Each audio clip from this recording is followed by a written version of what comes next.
Pansin niyo ba yung mga babae, pag tumatandaan sila tapos single pa sila, habang mas tumatagal silang single, mas nahihirapan na sila magka-jowa.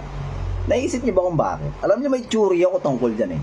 Hindi totoo yung wala nang nagkakagusto sa kanila, wala nang nanliligaw sa kanila. Kasi alam ko, marami pa rin naman na nagkakagusto, marami pa rin nagtatry manligaw. Ang pinaka nakikita ko lang na rason kung bakit single pa rin sila at habang tumatagal mas pinipili nilang maging singles. Kasi yung mga pang-uto na gumagana sa nakakabatang version nila, hindi na gumagana sa kanila pag tumatanda na. Alam ko naisip nyo na rin yon. Kasi imagine nyo ha, isa kang babae na nasa late 20s o kaya early 30s. 'Di ba? O medyo may edad ka na noon.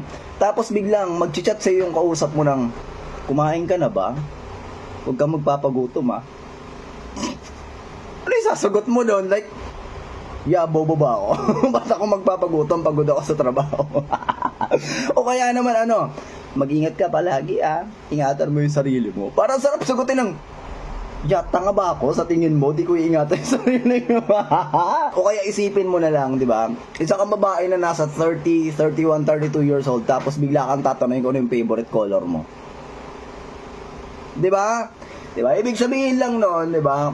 Kaya sila nagiging single, kaya mas tumatagal, mas lalo pa silang hindi nagkagusto na lang na pumasok sa relasyon is kasi, ayun, yung mga nagtatanong sa kanila, pamali-mali ng tanong. Siyempre, pag medyo nagkakaedad na rin yung mga, parang mas iaangat mo na rin yung level, di ba? Ang pinakatanong mo na lang dyan, pag mas hindi na yung mga favorite color mo, kumain ka na ba, mag-ingat ka. Di, ang pinakatanong dyan, gusto mo ba ng pera?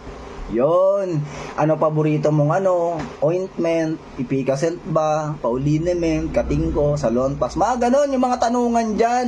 Hindi yung, ko, anong favorite color mo, tapos kung kumain ka na ba, ihin nyo, choosy. Mali-mali naman kasi yung mga tanungan nyo.